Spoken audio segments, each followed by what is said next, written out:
tardes. Bienvenidos al ciclo de actividades por videoconferencia que brinda el Colegio Público de Abogados de la Capital Federal.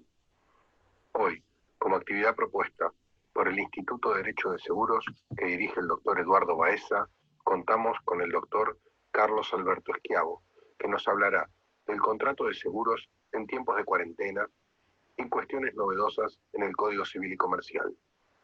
Les recomendamos que mantengan los micrófonos en silencio para evitar interferir en la locución del expositor y de surgir alguna pregunta, la realicen vía chat. Asimismo, de producirse un corte en la transmisión, volveremos a habilitar la misma ingresando al mismo link por el cual entraron originalmente. Ahora sí, le damos la palabra al doctor. Bienvenido. Buenas tardes a todos, gracias por compartir esta actividad del Instituto de Derecho de Seguros. Tenemos el honor de que nos venga a visitar de Tandil el doctor Carlos Schiavo, que es miembro de nuestro instituto y es un profundo investigador, publicista y un doctrinario que realmente nos puede dar muchos conocimientos, por supuesto, de aplicación práctica en el ejercicio de nuestra profesión, que es lo que siempre buscamos con estas actividades. Carlos, 1.000.000 de gracias, y como tenemos poco tiempo, obvio las presentaciones, porque aparte todo el mundo te conoce, y esperamos ansiosos tu charla. Bueno.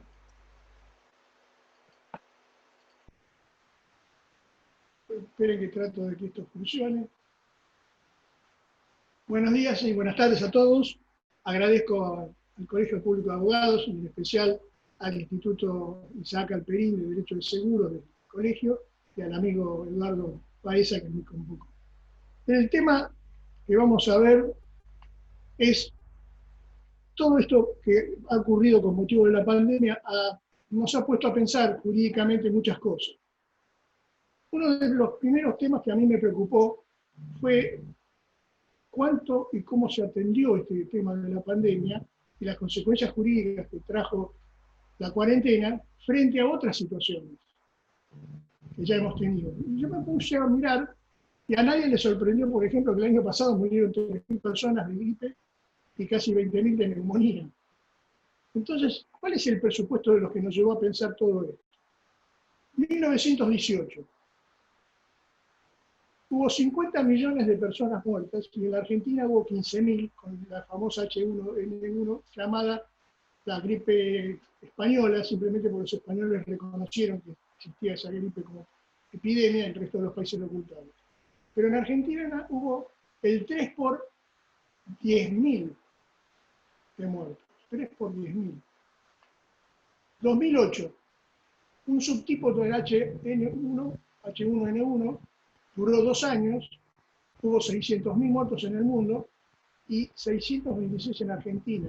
Ya no es el 10.000, es el 1 por 1.000. Lo que quiere decir es, si lo tomamos el siglo, este presente siglo, el siglo XXI, vemos que las epidemias y las pandemias que generan problemas al seguro, tanto por los seguros de vida, seguros de persona, como para los patrimoniales, tienen casi una regularidad entre 10 y 15 años y que se va acelerando cada vez más. Algunos dicen la globalización, las razones que les quieran dar. Esto entonces nos lleva a una pregunta. Si son imprevisibles, si los daños pueden ser evitados, si se requeriría siempre medidas de emergencia, porque acá nosotros tenemos una situación de emergencia. La emergencia cuenta un solo aspecto, la salud pública, y que después veamos con los jueces qué hacemos con las situaciones jurídicas que esto es. Lo primero que yo creo es que ahora, con lo que ha ocurrido en el 2008, con lo que viene ocurriendo ahora y con lo que se calcula que puede seguir ocurriendo, ya no son imprevisibles. Y creo que es de buen asegurador y de buen gobierno esperar que no sigamos siempre con las emergencias, y sí evitando entonces, con esta reiteración, los daños con previsibilidad en el tema. Ya hay aseguradoras que están hablando de implementar seguros frente a cuarentenas y pandemias. Es decir, de que es previsible, se pueden por lo menos acotar los daños y siempre hay que tratar de evitar las medidas de emergencia. Fíjense lo que nos dio la ley 27.541. Es la primera ley de emergencia económica que, además de establecer la emergencia económica, declara que hay una emergencia pública en materia económica, financiera, fiscal y sanitaria. Es la primera vez. Sabemos que venimos con emergencias económicas desde el 2002, prorrogando siempre la misma ley con algunos. Pero es la primera vez que hay una emergencia sanitaria. Y acá hay una delegación de poderes del Poder Legislativo al Poder Ejecutivo Nacional, lo que le da legitimidad dentro de las facultades que el artículo 76 de la Constitución establece, que es la delegación propia, limitada y acotada, y bajo control del Congreso. El decreto 279 fue la que determinó el aislamiento social preventivo obligatorio y estableció la aplicación de los artículos 205 y 239 del Código Penal, que algunos dicen que fue muy desafortunado, otros dicen que no, pero bueno, ahí está. El 205 dice: será reprimido con prisión de 6 meses a 2 años el que violare las medidas adoptadas por la autoridad competente para impedir la introducción o propagación de una epidemia. Y después uno se pregunta por qué no el 202 y el 203, que son delitos dolosos de quien voluntariamente introduce una pandemia o una epidemia, o de quien la propaga a propósito. Por eso uno se pregunta también por qué no el 202 y el 203 cuando hay acciones dolosas. Acá no tiene que ver la pandemia, sino la desobediencia a la autoridad que está tratando de evitar la propagación de la epidemia. La otra es hacer que la epidemia se propague. Uno de los temas interesantes del decreto es que el Ministerio de Seguridad deberá disponer la inmediata detención de los vehículos que circulen en infracción a lo dispuesto del presente decreto y proceder a la retención preventiva por el tiempo que resulte necesario, etcétera, etcétera. Pero habla de retención preventiva. El artículo 23 del Código Penal dice que en todos los casos en que recayera condena por delitos previstos en este código, las leyes penales especiales, la misma, la condena, decidirá el decomiso de las cosas que han servido para cometer el hecho. Entonces, uno de los temas que se generó durante bastante tiempo fue esta retención del vehículo. ¿Tiene algo que ver con el decomiso? Fue una de las preguntas que se hicieron muchos, y algunos dijeron sí, cometió un delito, que es desobedecer a la autoridad, que está tratando de evitar la circulación de la pandemia. Claro, pero no creo que el automotor haya sido el instrumento con el que se cometió el delito. Por supuesto que a un ladrón, después de la condena, no le devuelven el arma, como diciendo, tome, con esto robó, de eso se produce el decomiso, y otras tantas más vinculadas al narcotráfico.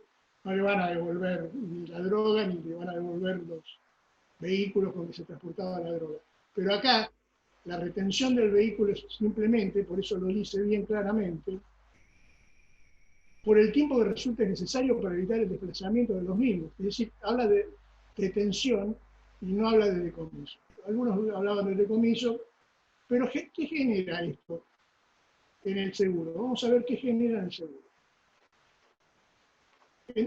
Se me pasó. En el seguro genera un problema. Se preguntaron muchos si había exclusiones de cobertura. Si circular con el vehículo, cuando no estaba habilitado, estaba excluido.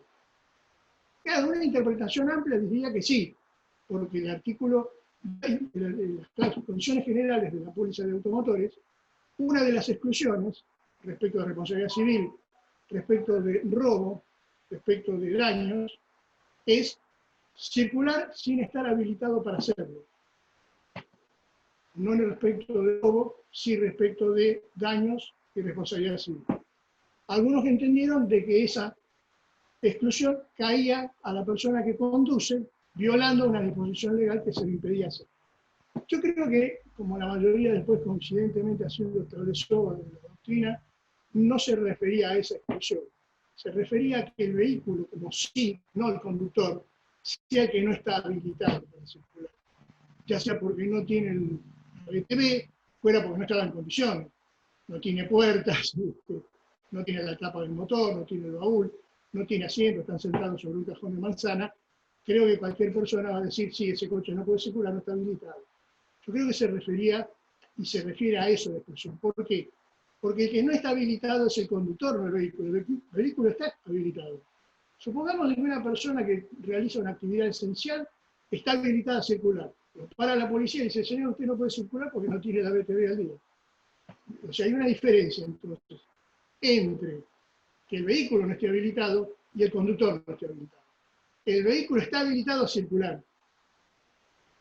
El conductor no está habilitado a conducir el automotor. Por eso no se aplicaban las exclusiones de cobertura, salvo que si esa detención que se le hace del vehículo genera que al devolverle el vehículo tiene daños, o alguien utilizó ese vehículo produciendo daños, que dan lugar a la responsabilidad civil o a tener que reparar el vehículo, esas exclusiones sí funcionan.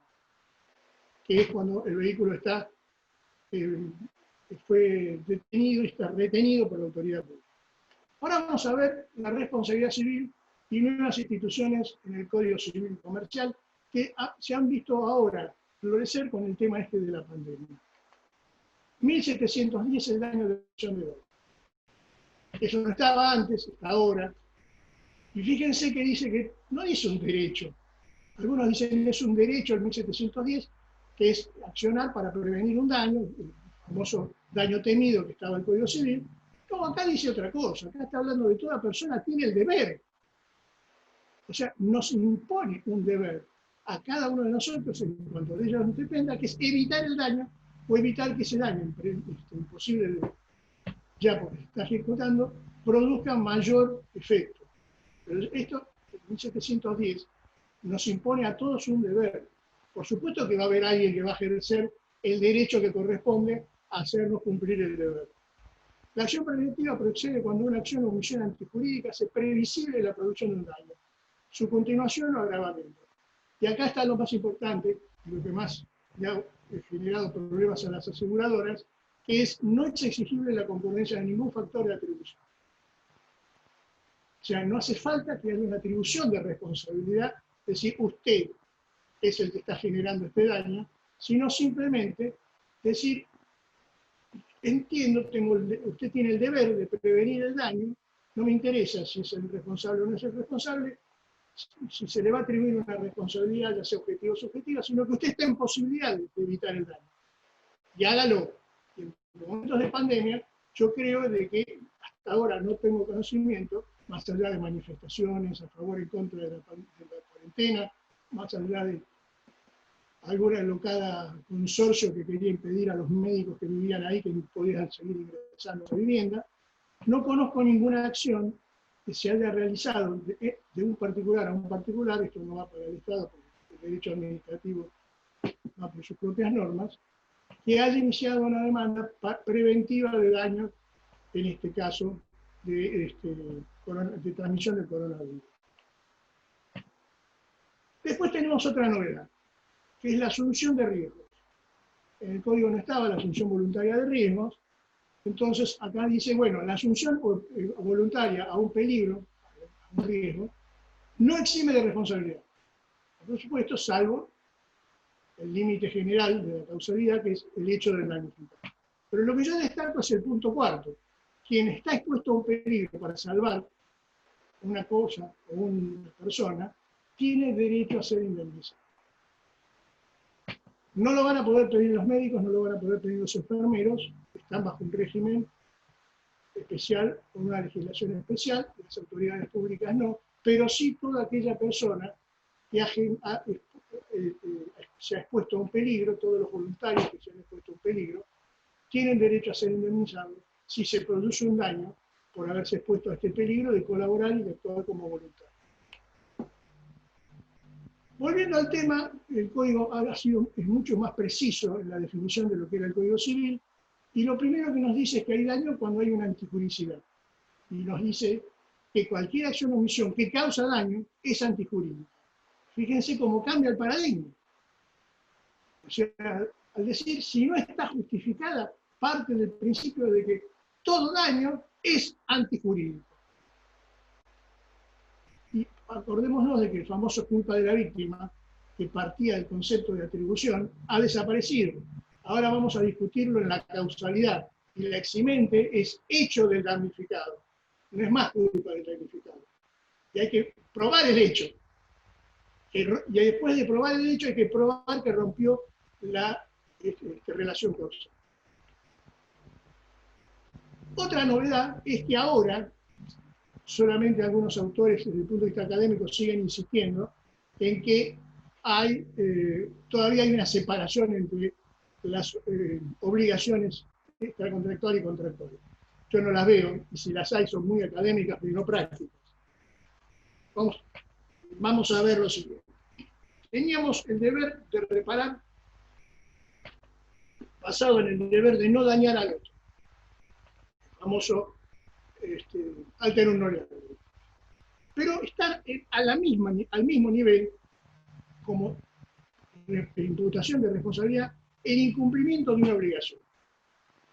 Al estar equiparados, tienen la misma prescripción de 3 años, la responsabilidad emergente de haber dañado o haber incumplido una obligación. Están asimilados. Y esto tiene mucha importancia y lo vamos a ver cuando desarrollemos el tema de si ha muerto el daño moral. No existe más el daño moral. Entonces, ahí me tiran todos los civilistas con cañones, pero les voy a explicar por qué. El segundo tema, y aquí sí critico al código, en la primera parte, es su definición del dolo. Se configura por la producción de un daño de manera intencional. La acción dañosa no deja de ser una acción. Como tal, toda acción, para tener trascendencia y validez jurídica, tiene que haber sido ejecutada con libertad, discernimiento e intención. No hay un acto jurídico válido si le faltan esos elementos propios de la voluntad. Libertad, discernimiento e intención. El dolo, y lo traigo esto de la dogmática penal, que lo he explicado mucho mejor porque trabaja mucho más el tema que nosotros, que los civilistas, el dolo es acción. Eso no nos cabe ninguna duda, es una acción. Con conocimiento de que está siendo dirigida hacia un objetivo. No hace falta la iluminación. Yo tengo que tener conocimiento que si voy a 300 kilómetros por hora probando una Ferrari por la 9 de julio, estoy con una manifiesta indiferencia por los intereses ajenos. Esta es la novedad que introduce el código y que es absolutamente trascendente, porque ya no, esa famosa culpa grave, esa famosa situación del dolo eventual, acá en el Código Civil quedó zanjado. Cuando uno actúa con manifiesta indiferencia por los intereses ajenos, es doloso. Y la primera pregunta que uno se podría hacer desde el punto de vista práctico es, ¿hay dolo en una persona que consume alcohol en un despacho de bebidas, en un bar, y luego sube al automotor? Y hasta ahora no había dolo. Porque tomar alcohol no es un delito, no es el incumplimiento de una obligación legal. Cuando se sube al automotor en estado de ebriedad, pues sería culpa grave, sería exclusión de cobertura, pero no era dolo. Él no actuó, no dirigió sus acciones con conocimiento hacia un objetivo que es atropellar a una persona, no había dolo. Pero desde que él entró al bar a tomar alcohol, sabiendo que tenía la llave de su coche y que iba a volver a su casa o tenía que ir con el coche, el automotor, está demostrando una indiferencia manifiesta por los intereses ajenos. Fíjense la trascendencia que tiene. Alcoholizarse ya es un dolo, es una manifiesta indiferencia por los intereses ajenos. Y ahora sí vamos a los daños no patrimoniales. Entonces es un popurrí que va surgiendo sobre las novedades del Código Civil. Fíjense este tema. La palabra inmoral, el Código Civil y Comercial la usa 3 veces. La palabra moral y buenas costumbres 9 veces. La palabra moral 5 veces.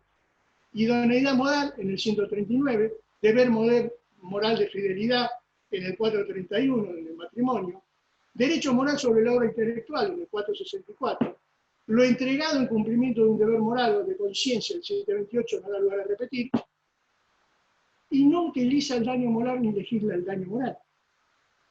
No hay un 1078, no hay un 520, 522.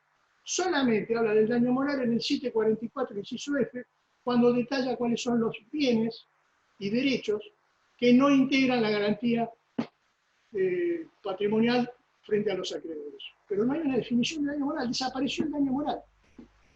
Alguien dirá, bueno, pero le seguimos llamando daño moral. No, no, no. No hay daño moral. Y eso es esencial porque hay que romper el concepto del daño moral por el nuevo concepto.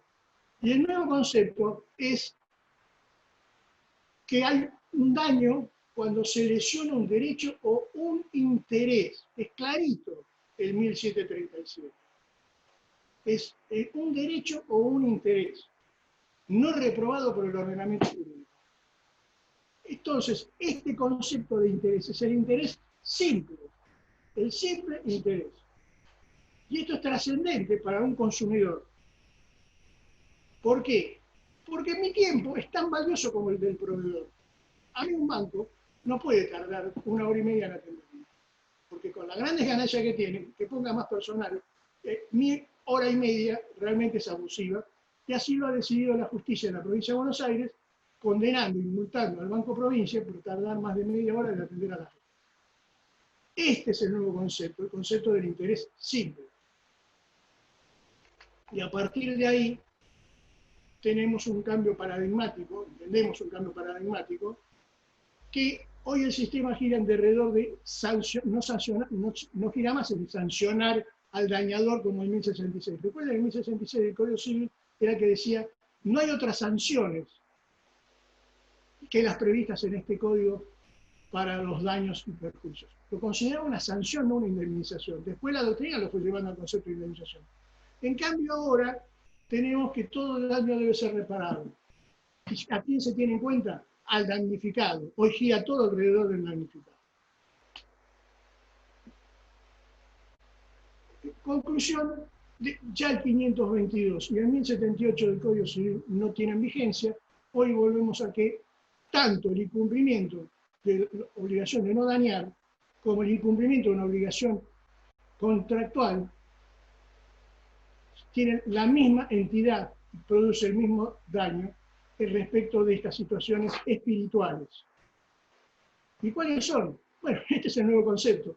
No existe daño moral porque el código las llama afecciones espirituales legítimas, 1738, que se complementa con el 1741 cuando dice que la magnitud de la indemnización será aquellas que produzcan satisfacciones sustitutivas y compensatorias. Conclusión, si tomamos el 1738 y el 1741, ¿qué es lo que tenemos? Que las afecciones espirituales legítimas son aquellas que generan insatisfacciones no justificables. ¿Y cuál es su insatisfacción? Todos los proveedores viven generando las insatisfacciones. Entonces mi pregunta es, ¿y cómo se sanciona la insatisfacción que nos genera un proveedor? Con la indemnización no patrimonial mediante una satisfacción sustitutiva y compensatoria. Que haya que probar cuál es para mí una satisfacción sustitutiva y compensatoria es novedoso. Sí, hay que probar. Pero lo que no hay que probar es la afección espiritual legítima. ¿Por qué? Porque el código lo aclara. Tenemos que el código nos habla de todas las repercusiones no patrimoniales, derechos personalísimos de la víctima, afecciones espirituales legítimas, interferencia del proyecto de vida o plan existencial vital de la persona. Pero el proyecto de vida no quiere decir de toda mi vida. Es mi proyecto diario. Me levanté a la mañana, voy a hacer el trámite bancario, voy a hacer el trámite a tal local y voy a almorzar con mi señora. Resulta que termino todos los trámites a las 4 de la tarde porque a los proveedores se les ocurrió poner un empleado para atender 2.000 personas.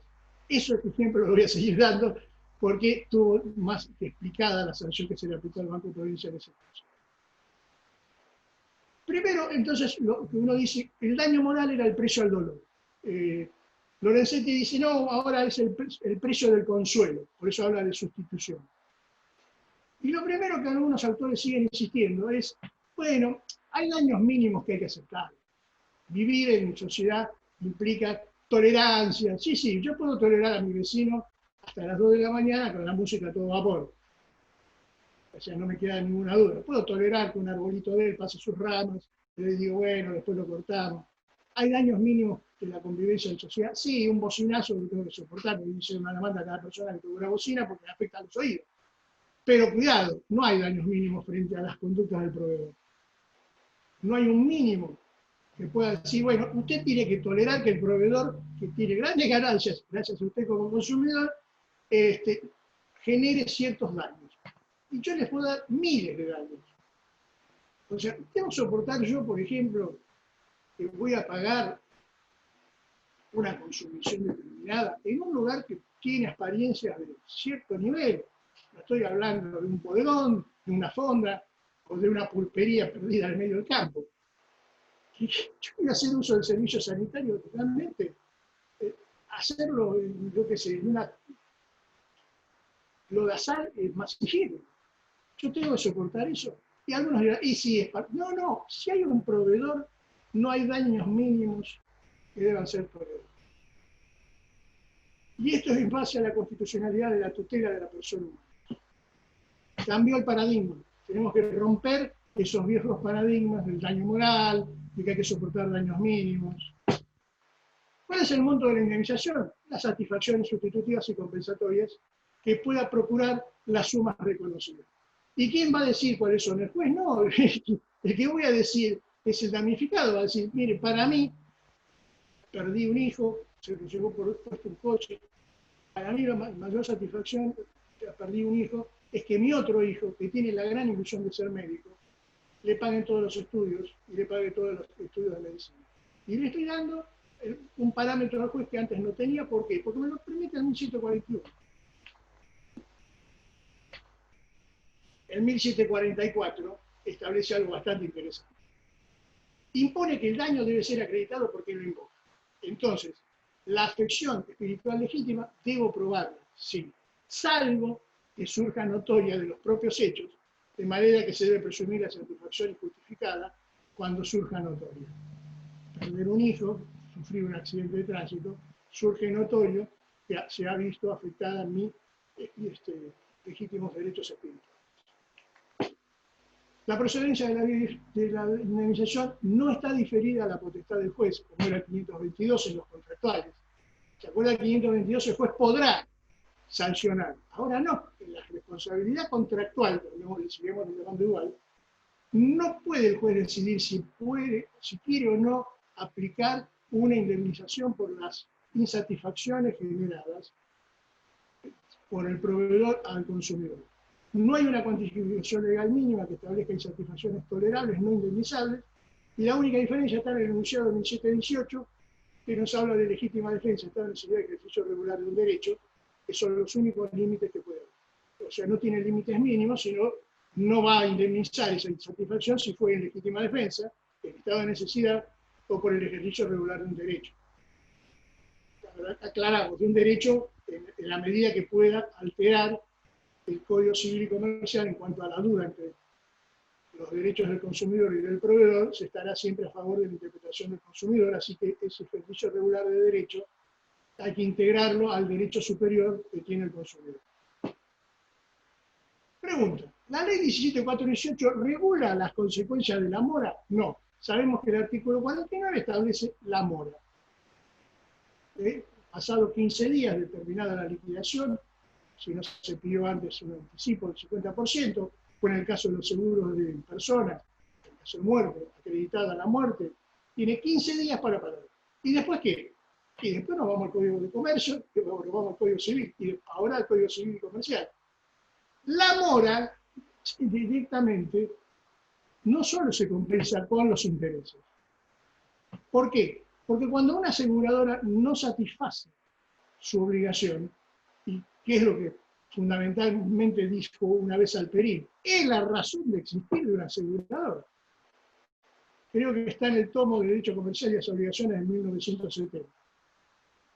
Él dijo, la aseguradora existe para pagar siniestros, y a tiempo. Y cuando justificamos la razón del seguro decimos, porque restituye el capital a quien lo perdió en el caso de los seguros patrimoniales, permite una generación de ahorro en el caso de los seguros de personas, pero si todo eso va a depender de la buena voluntad de la aseguradora, de pagar como quiere, pagar en cuotas, pagar pasados los 15 días, Entonces, ¿me genera o no me genera una insatisfacción? Mi expectativa razonable económica, ¿se vio o no se vio afectada por la conducta morosa de la aseguradora? ¿La satisfago solamente con intereses? No.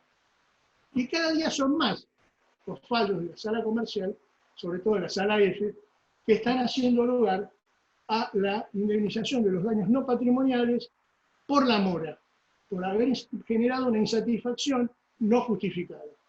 Entonces tengo los intereses, que pueden ser activos, pasivos, porque la capital federal tiene la suerte que son activos en provincia de Buenos Aires, son pasivos. Es más, la pasividad de la provincia de Buenos Aires ha llegado al grado de declarar inconstitucional el artículo de normativa del procedimiento laboral que estableció la tasa activa. Declaró inconstitucional que el trabajador pueda tener derecho a cobrar lo que se le debía, más la tasa activa, porque tasa pasiva. Y ahí se ve mucho más, entonces, que el interés no compensa la insatisfacción. Y el 1709 establece una clara prevención de las normas indisponibles del Código sobre cualquier ley especial en materia de responsabilidad civil. Ahora vamos a la sanción pecuniaria disuasiva, porque además de la indemnización por los daños no patrimoniales, está la sanción pecuniaria disuasiva de dos leyes. La primera, el artículo 52 bis de la Ley de Defensa del Consumidor. Y no es, como dicen muchos y algunos doctrinarios en contra de la defensa del consumidor, que el 52 bis es cuando hay una conducta reiterada por parte del proveedor, cuando el proveedor se aprovecha y obtiene ganancias. Eso no sale de la ley. La ley dice que se sanciona al proveedor que no cumpla sus obligaciones legales o contractuales con el consumidor. A instancia del damnificado, el juez podrá aplicar una multa civil. Es cuando no cumple. Por lo tanto, me va a deber lo que me debía, me va a deber intereses, la aseguradora que no me paga en tiempo y forma, me va a deber la indemnización por las insatisfacciones que afectan mis intereses espirituales y me va a deber la multa civil. Porque no hay un presupuesto legal y no se le puede decir a la ley lo que la ley no dice. Ese presupuesto de que, no, porque con esto se beneficia, será la ratio legis, la razón que el legislador tuvo para ponerlo. Pero no es esa la razón legal. La razón legal es no cumplir con sus obligaciones. La que se dará en función de la gravedad del hecho y demás circunstancias del caso. Y aclara nuevamente, independientemente de otras indemnizaciones que correspondan. ¿Y cuáles son las otras indemnizaciones que pueden corresponder? Podemos decir, bueno, la indemnización por la no patrimonial, la afección espiritual. La ley 27442 y el DNU 274 del 2019, Ley de Defensa de las Competencias, establece: las personas que incumplan las normas de las presentes leyes, instancia del damnificado, serán pasibles de una multa civil a favor del damnificado, que será determinada por el juez competente y se graduará en función de la gravedad del hecho y demás circunstancias del caso, independientemente de otras indemnizaciones que correspondan. O sea, la pregunta es, ¿el 64 se acumula al 52 bis? Sí, se acumula cuando están los presupuestos de que la persona damnificada ha sido en virtud a determinados incisos de la ley o del decreto del Consejo de Defensa. La multa estableció, bueno, tiene una forma de cálculo, en su momento eran 200 millones de unidades móviles. El DNU lo cambió a 10 millones de unidades móviles. Yo busqué el valor actual y según la ley serían 8.122 millones de pesos, la multa máxima, y según el DNU, que es de febrero del año 2019, y la última resolución que estableció el nuevo valor es de ahora, es 40 millones. El máximo de la multa que se le puede aplicar por violación de la defensa de la competencia. Fíjense cuáles son. Sujetar la compra o venta a la condición de no usar, adquirir o vender o abastecer bienes o servicios producidos, procesados, distribuidos o comercializados por un tercero. Esto claramente es cuando yo leo mi liquidación de la tarjeta de crédito y me encuentro Seguro Salud Plus. ¿Y qué lo pedí? Yo no lo pedí.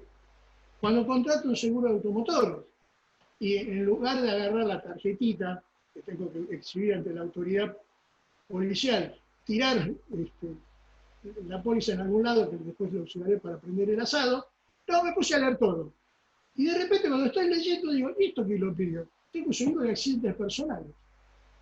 Conclusión, el artículo 2 dice que esto es falta de lealtad comercial, falta de la defensa de la competencia y da lugar a las sanciones, que habíamos dicho. Imponer condiciones discriminatorias para la adquisición o enajenación de bienes o servicios sin razones fundadas en los usos y costumbres comerciales. Por ejemplo, compro un automotor con prenda del acreedor prendario y el que me lo vende me dice, no, usted tiene 5 aseguradoras, se lo dice con buena suerte, y si no me encuentro que me eligieron la aseguradora directamente. Y que yo voy a tener que contratar con esa aseguradora. Pero me lleva una sorpresa. He tenido una buena mano económica, digo, ¿para qué voy a seguir yo con la prenda?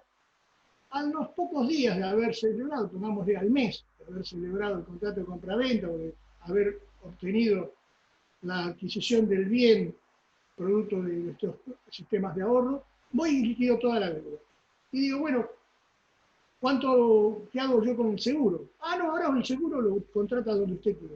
Y voy a la misma aseguradora que me había impuesto el acreedor prendario. Y resulta que el seguro, si yo lo contrataba directamente, me salía mucho más barato en la misma aseguradora por el mismo coche con un mes de antigüedad. Eso es violación de la defensa de la competencia y da lugar a las sanciones establecidas. Enajenar bienes o prestar servicios a precios inferiores a su costo. Yo no hablo que las aseguradoras enajenen bienes, pero prestan servicios a precios inferiores a su costo. ¿Cuándo? Cuando yo miro sus balances, me están reconociendo insuficiencia en la prima, insuficiencia en el precio del seguro porque tienen pérdida técnica. Y que lo único que hacen es recaudar mucha plata, invertirla, obtener rentabilidad financiera para cubrir y enjuagar la pérdida técnica. Pero lo que me están diciendo es que entonces, si tienen pérdida técnica, tienen prima por debajo de los gastos de explotación, gastos de administración y pago de siniestro. ¿Qué debe hacer cualquier persona? Si no, o cierra el negocio o aumenta el precio para poder satisfacer lo que se llamaría la relación técnica que permita pagar siniestros. Si la prima recaudada no le permite pagar siniestros, es inferior al costo. El costo técnico del seguro, que dice siempre, se han llenado la boca los aseguradores y sus representantes y abogados, que la prima es la medida del riesgo. Pues si yo puedo demostrar que la prima, que es el precio, es inferior al riesgo, entonces está violando la ley de defensa de la competencia. Vamos a la responsabilidad civil y rápido, porque yo dije 40 minutos y ya se me está yendo, en tiempos de crisis. ¿Qué pasa con la violación del acto? Si yo sufro un daño o si yo causo un daño. Uno puede decir, no cambia nada, la situación es exactamente la misma, porque lo que se requiere para que el daño sea indemnizable es que no esté justificado. Y justamente violar el AFO no me da ninguna justificación. Y en materia contractual yo había visto esto, puedo ver muchos. El contrato de locación, y la ley trata de solucionar, la nueva ley, pero y de mientras subrepticiamente nos modifica el artículo 65 sobre la posibilidad de constituir domicilios especiales. La educación privada que reclama no pagar porque no le dieron la prestación, entonces ahora nos encontramos con que le van a dar la prestación en febrero, marzo y abril para poder tener por aprobado el año a los que se reciben. El contrato de turismo también ha generado problemas. Yo llamé contrato de wedding, porque no se me ocurrió que tuviera otro nombre, que quedaba chic, elegante, que es ¿qué hacemos con los contratos donde se había celebrado catering, se había reservado el catering, el local, el fotógrafo, la orquesta? ¿Quién me devuelve esa plata? Si no se puede casar la gente. Pero a mí lo que me interesaba era el contrato de seguros, y en el contrato de seguros, la primera pregunta que uno se hace es, ¿puede la superintendencia, puede el Estado intervenir tanto en la locación, en la educación privada, en los de turismo y todos los contratos? ¿Puede intervenir en los contratos privados? Algunos dirán, lo privado es privado, lo público es público, pero no fue lo que dijo la jurisprudencia. Tenemos 4 casos: Cine Callao, Hospital Británico, Peralta y Smith. Cine Callao, ustedes lo recuerdan, la libertad de comercio y propiedad, razonabilidad, el bien común no es un sector o grupo. ¿Por qué? Porque en Cine Callao se había obligado a que los cines tuvieran que, fuera que dieran una sola película o 2 películas, tenían que tener en el medio o al inicio un número vivo. Y Chini Calgao no puso el número vivo, le aplicaron la multa, apeló la multa hasta la Corte Suprema, y ahí la Corte Suprema dijo ciertamente que no hay un bien común. Es un sector, el sector de los artistas de variedades, que se estaba privilegiando y por eso hizo lugar a la apelación de Chini Calgao. Pero en Hospital Británico la cosa cambió. Cuando se introdujo en el PMO la atención del HIV, que es el Hospital Británico inicia una demanda contra el Ministerio de Salud, Estado Nacional, lo que dice la Corte es si para justificar el ejercicio del poder de policía fuera menester que en cada caso estuviese comprometido el bienestar de todos y cada uno de los habitantes del Estado, no sería posible reglamentar jamás la actividad individual ni el uso de la propiedad. Pero lo más interesante es lo que dice Becerra, que hace propio la Constitución, la Corte, cuando dice: la Constitución no garantiza el privilegio ilimitado de ocuparse del negocio, de conducirlo como a uno le plazca. Y uno dirá, esto es medio socialista, ¿cómo el Estado se va a meter en los negocios particulares? Bueno, esta frase es traducida de un fallo de la Corte Suprema de Estados Unidos, que termina diciendo, el mismo fallo de Estados Unidos, ciertos negocios pueden ser prohibidos y el derecho de dirigir un negocio o de continuar un oficio puede ser condicionado por él. En esto está hablando de que el Estado puede ejercer acciones modificando contratos de seguro. Y uno dirá, no conozco que aquí haya ocurrido. Bueno, en Estados Unidos, en Ohio, las aseguradoras querían evitar pagar siniestros porque había una exclusión de cobertura en las pólizas. En caso de pandemia, las aseguradoras no pagaban la indemnización. Salió una ley, la ley fue declarada constitucional por la Suprema Corte de Ohio, según la cual hizo que retroactivamente al mes de enero de este año quedaran anuladas las exclusiones de cobertura por pandemia en Estados Unidos. Con lo cual estoy diciendo, cuidado, porque esto es un principio básico y lógico de toda organización jurídica. Y esto se vio en Peralta. La Constitución Nacional no reconoce derechos absolutos. Y en momentos de perturbación social y económica y en otras situaciones semejantes, como estamos teniendo ahora, ante la urgencia de atender soluciones a los problemas que crean, es posible ejecutivo el ejercicio del poder del Estado en forma más enérgica. En Peralta, recuerden, el hombre puso plata en plazo fijo y le devolvieron bonos. Y el último fue Smith, en donde se sostiene el mismo principio, cuando a este hombre puso dólares y le devolvían plata, más el ser, más los intereses, y quedaba más o menos el mismo valor. Quiere decir que el Estado puede intervenir, sí, puede intervenir. Primer problema que estamos teniendo en el seguro, la cláusula Claesman. En estos momentos, no está excluida la pandemia en las cláusulas de responsabilidad civil por praxis médica. ¿Qué están haciendo las aseguradoras? Al renovar la póliza de responsabilidad civil con cláusula Claesman, subrepticiamente están incluyendo la exclusión de cobertura de pandemia. ¿Por qué? Porque por el sistema de funcionamiento de esta cláusula quedan atados a una aseguradora por siempre. Porque si quieren cambiar de aseguradora, van a ver que se van a encontrar con reticencia, porque no denunciaron los hechos anteriores, o con exclusiones de cobertura, que son esos hechos. Con esto, la cobranza de premio no se suspendió la cobertura, la denuncia del siniestro se aceptó que fueran posteriores, las aseguradoras están requiriendo información de alguna manera, por vía correos electrónicos, y se te está dando un mal, me quedaría, que es la reclamación del damnificado a la aseguradora del daño. Hasta ayer a este señor que venía a hacer un reclamo a una aseguradora le llamamos el tercero. ¿Tercero por qué?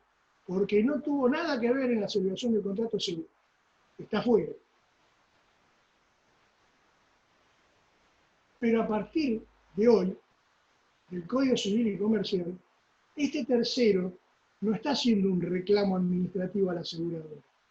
lo que está convirtiéndose es en oferente de un contrato de transacción, porque la transacción dejó de ser una forma de extinción de las obligaciones para ser un contrato, que da lugar a la extinción de una obligación, sí, pero ya cuando el damnificado se convierte en oferente de un contrato de transacción, se convierte en una relación directa con la aseguradora en consumidor, aseguradora, proveedor, de este contrato de transacción.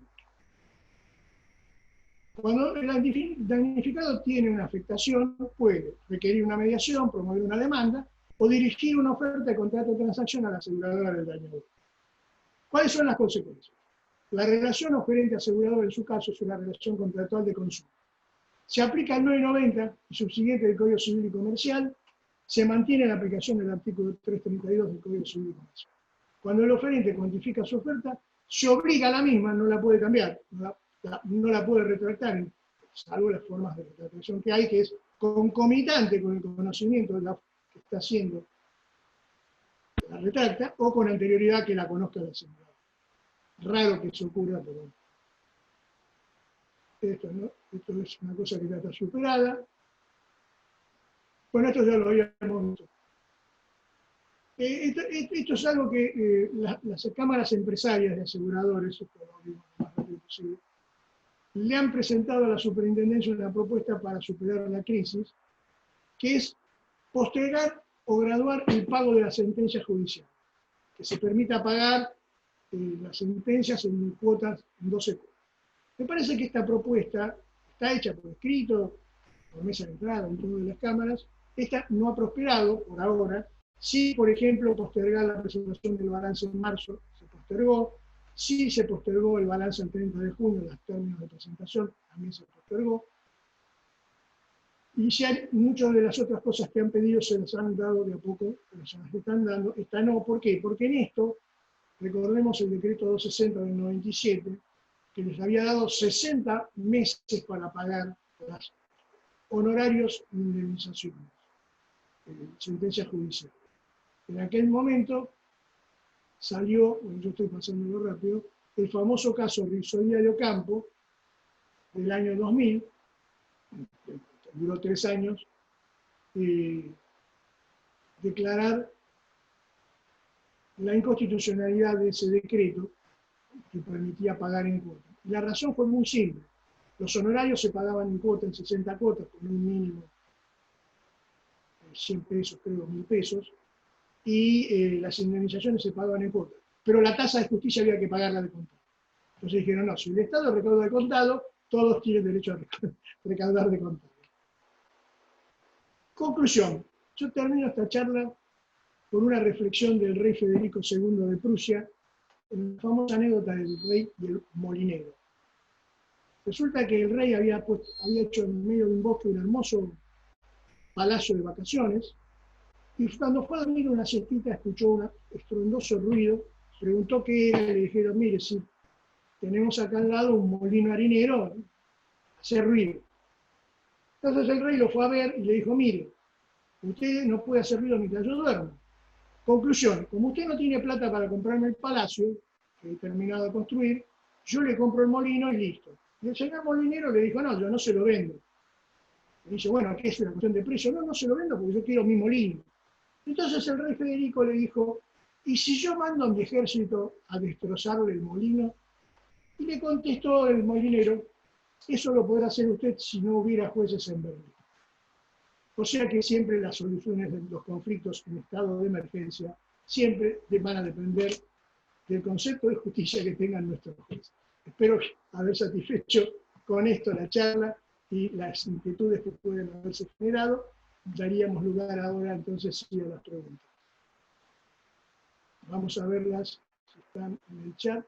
Espero que yo tengo que parar acá.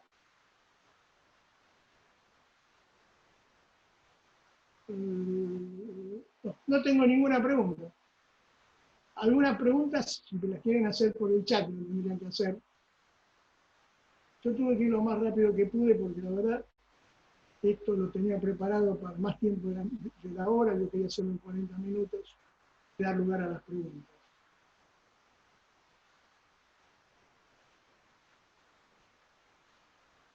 Bueno, tengo una pregunta, que es de Pablo Pedasi. Están reclamando a la asociación para pagar una suma correspondiente a un seguro de personas. El tema es que todavía los jueces no se han puesto muy de acuerdo en la interpretación del Código Civil y Comercial. Tengo para mí, lo he escrito en un artículo que hicimos junto con Castro San Martino en la revista Jurisprudencia Argentina, además hay un muy buen libro español de Boldó, es muy claro, no integra el acervo hereditario. La indemnización del seguro de vida no puede integrar nunca el acervo hereditario.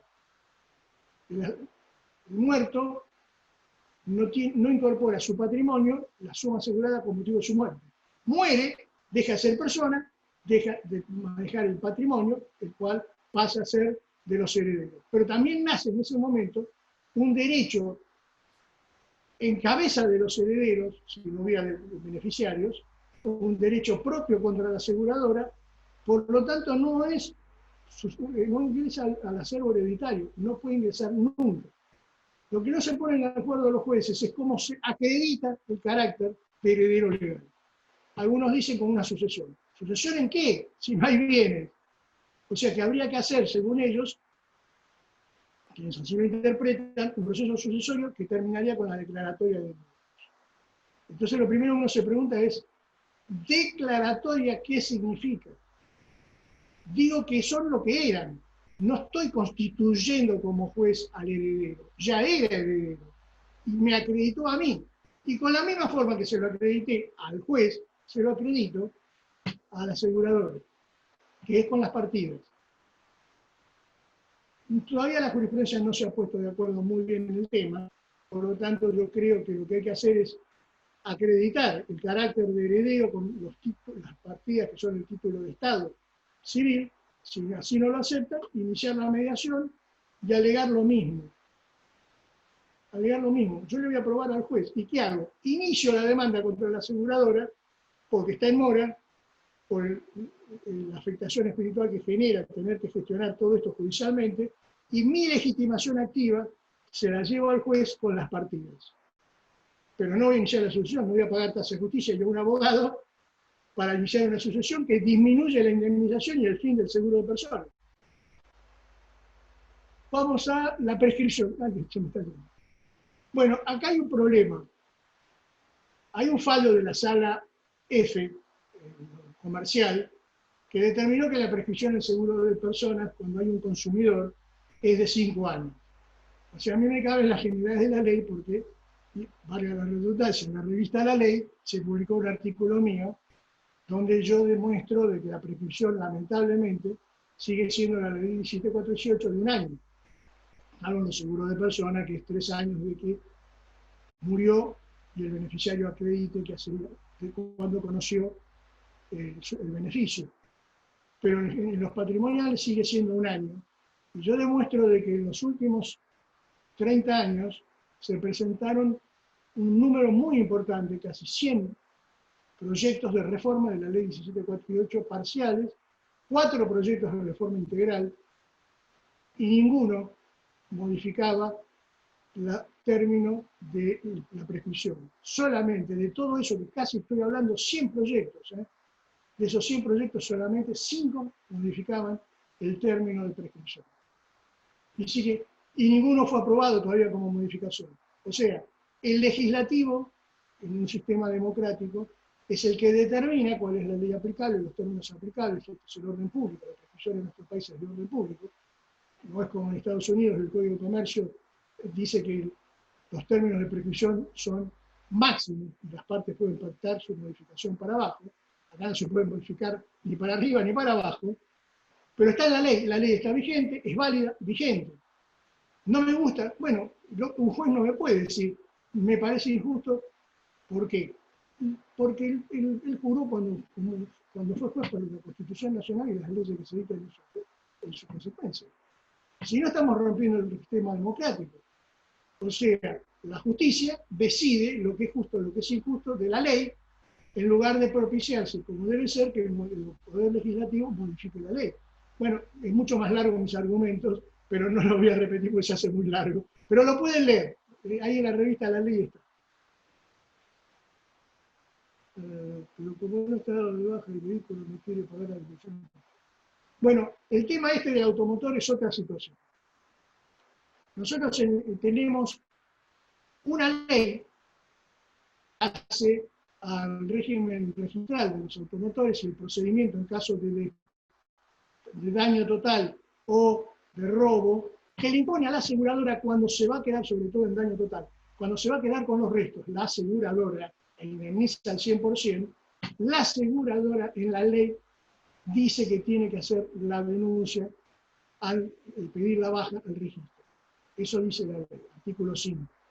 El decreto reglamentario, que en este país se puede dar cualquier cosa, ¿qué hace? Agrega al asegurado como obligado a dar la baja.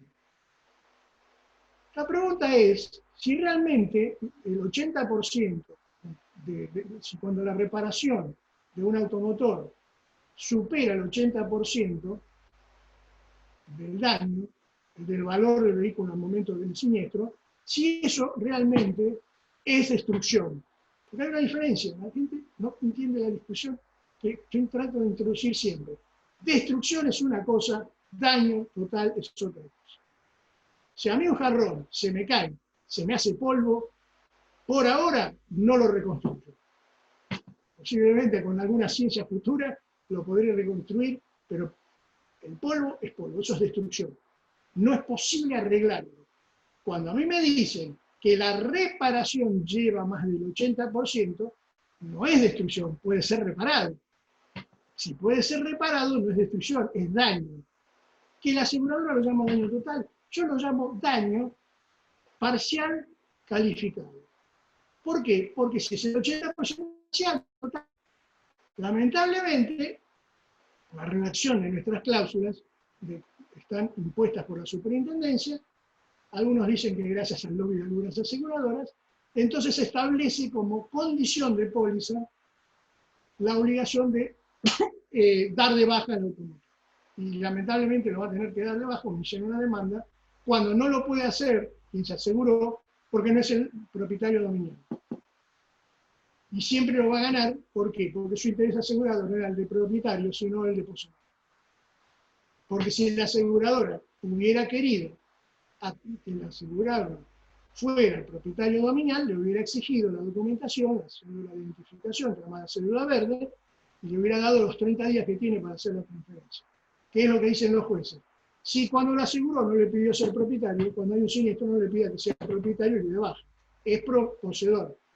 Si es poseedor, indemnícelo y preocúpese usted de hacer toda la tramitación. Pero no lo puede obligar. No, lo que me pregunta Roberto Fernoli, si la prescripción es para el tercero. No, el tercero tiene un derecho emergente del daño que se le ha provocado. Y el daño lo provoca el asegurado, como dañador. Y esa es la prescripción de los 3 años o 5 años según sea su origen. Si es una obligación contractual, es 5 años. Si es un daño sin perjuicios emergente de un contrato, un daño producido por una acción, llamémosle todavía como extracontractual, es 3 años. Pero esa es la del damnificado. La que hablamos de 1 año es la del asegurado.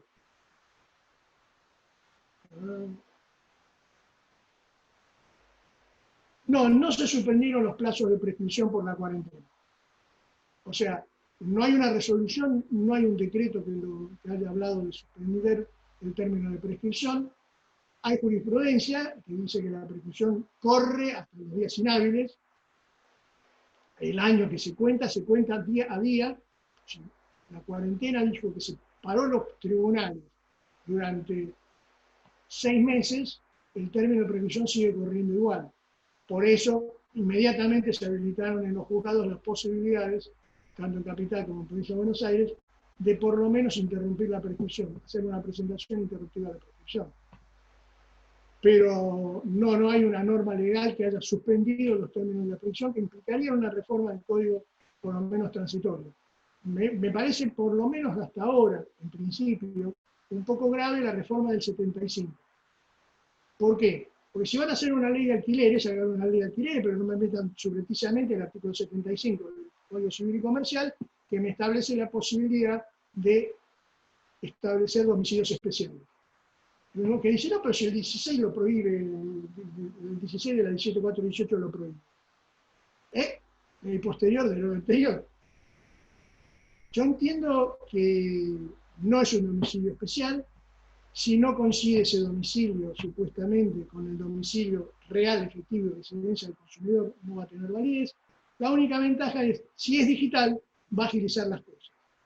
Entonces lo que uno tiene que aconsejar, en la medida de lo posible, es, mire, ahora cuando vaya a hacer el seguro, cuando vaya a renovar el seguro, preste atención si no le están poniendo un domicilio electrónico, si cuando le pidieron el correo ese domicilio no aparece en la póliza como su domicilio, eso sí hay que prestar atención.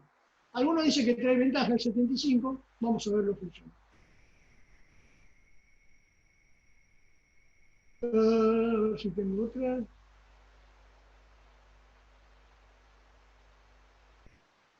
No. Las aseguradoras tienen plazo para tomar resoluciones en reclamo tercero administrativo. Sandra Villar me pregunta si hay un término respecto a los reclamos. Ya los reclamos no son de terceros y administrativos, son propuestas de contrato de transacción. ¿Y qué pasa cuando uno hace una propuesta de un contrato? Quedan dos opciones, o lo acepta o lo rechaza.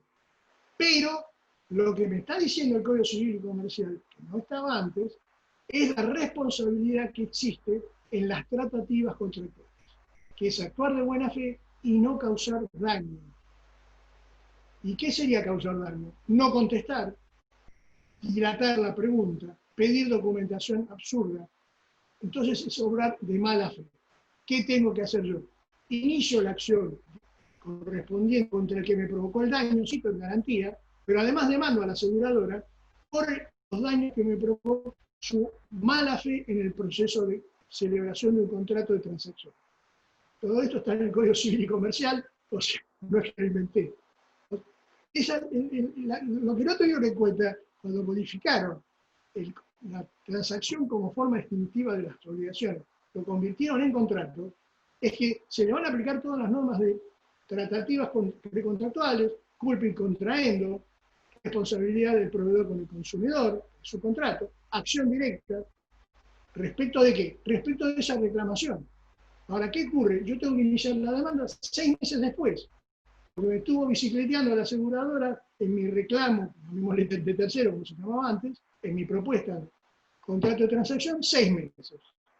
Y eso es un daño, sí que es un daño, lo voy a poder reclamar. No solo es la privación del uso del rodado contra el dañador, sino contra la aseguradora.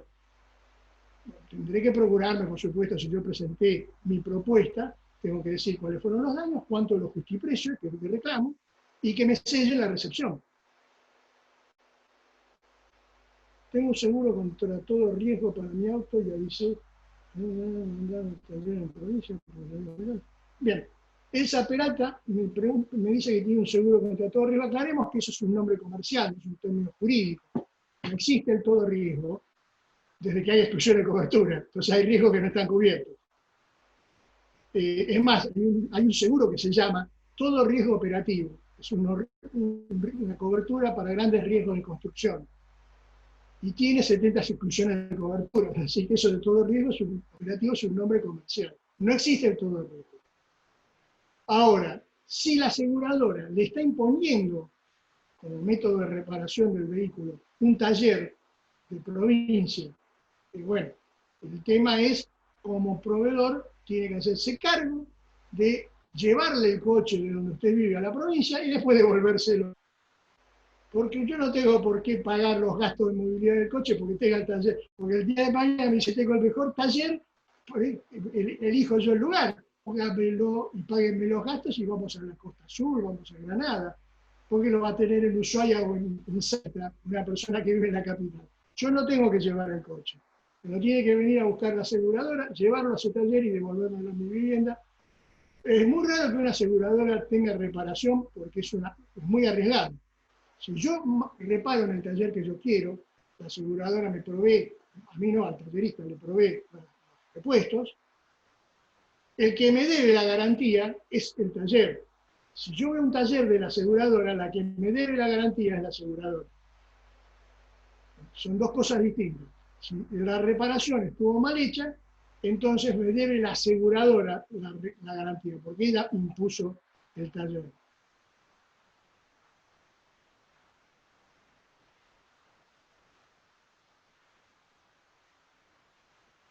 Me pregunta Lorena Débora, no me da el apellido, a ver. A ver si lo puedo obtener.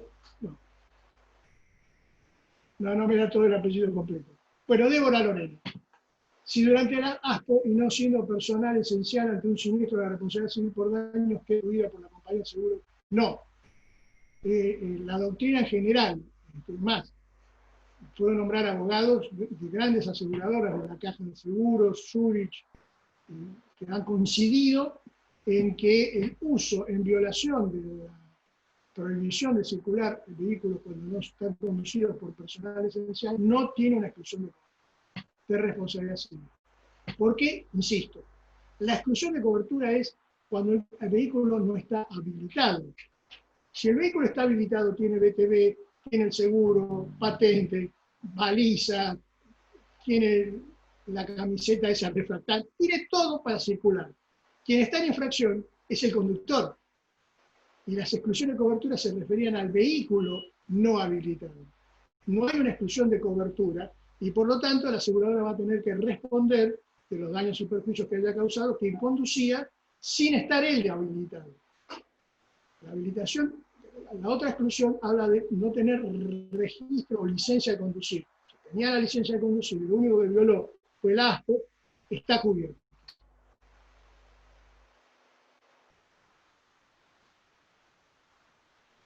¿Se puede solicitar a la aseguradora que adopte alguna medida para ir actualizando el monto asegurado? En general, los seguros patrimoniales, si uno tiene un buen asesor productor de seguros, debería asesorarlo de que tenga un sistema de actualización automático, hasta un límite. Si no, lo puede pedir uno en cualquier momento, y si quiere uno, se lo puede pedir a la aseguradora de manera clara, decir, bueno, yo quiero que lo ajuste conforme usted evalúa el mismo automotor cuando lo va a asegurar. Por ejemplo, ¿cuánto vale mi automotor hoy? Si yo lo voy a asegurar, miran en una tabla y dice vale 300.000 pesos. Si mira la tabla el mes siguiente y vale 350, actualizámelo a 350. Pues si yo tengo un siniestro me vas a pagar 300.000, no 350. Pero eso se tiene que pactar con la aseguradora.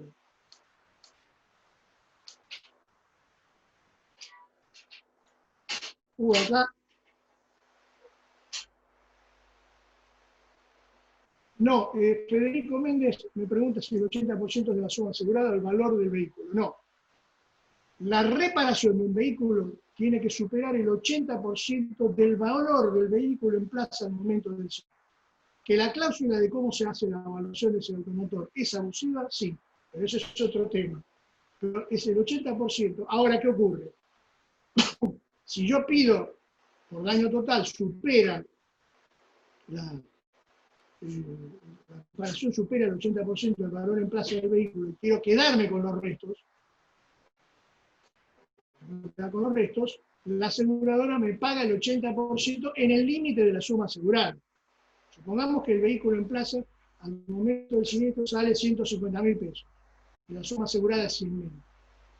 La aseguradora me paga el 80% de los 150.000, que es lo que sale el vehículo, en el límite de los 100.000 de la suma asegurada, porque estaba infraasegurado.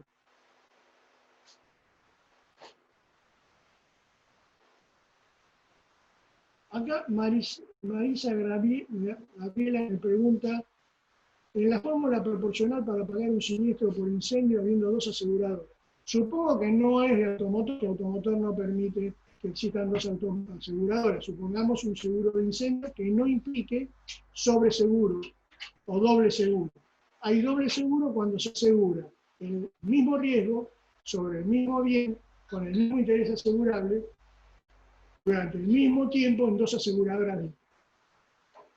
Ahora, si yo tengo una vivienda que vale $100.000 y la aseguro en dos aseguradoras por $100.000, eso es doble seguro y no cobro de ninguna de las dos.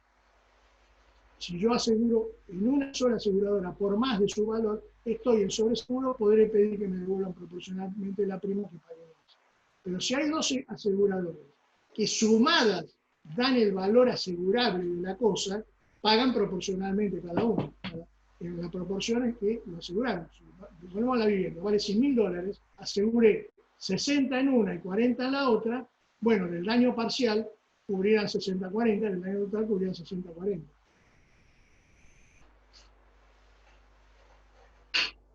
Acá me buena pregunta Federico Méndez.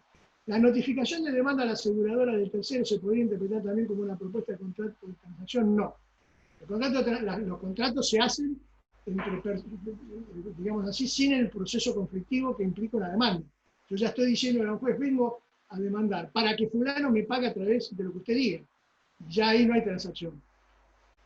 ¿La transacción puede ocurrir en el proceso judicial? Sí. Ya estaríamos tal vez en una discusión si la transacción es extrajudicial y la conciliación es la que se hace en el proceso, es una cuestión terminológica, pero no hay transacción cuando ya hay demanda.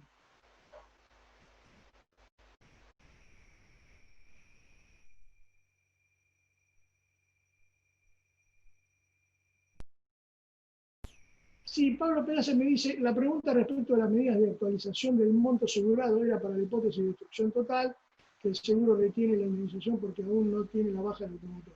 No, no hay actualización. Yo lo que quiero aclarar es, si yo considero que me hice el seguro automotor como poseedor, pues si soy el propietario, dar la baja es muy simple. Es más, hay aseguradoras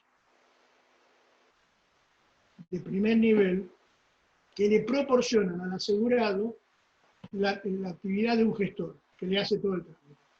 Y lo paga el asegurador. O sea que uno tiene que hacer ningún pago. Habrá que buscar esa aseguradora para no tener problemas. Pero recuerden que si la aseguradora debía pagar al poseedor, no le paga porque dice, no, pues usted tiene que dar la baja, busque al propietario para que dé la baja, eso no es correcto, estamos yendo a la acción judicial, no queda otra. Y en la acción judicial no va a haber una actualización de los valores, sino que va a haber intereses, va a haber daño punitivo y va a haber una satisfacción compensatoria del agravio espiritual que me ha provocado, antes llamado daño moral, ahora daño no patrimonial.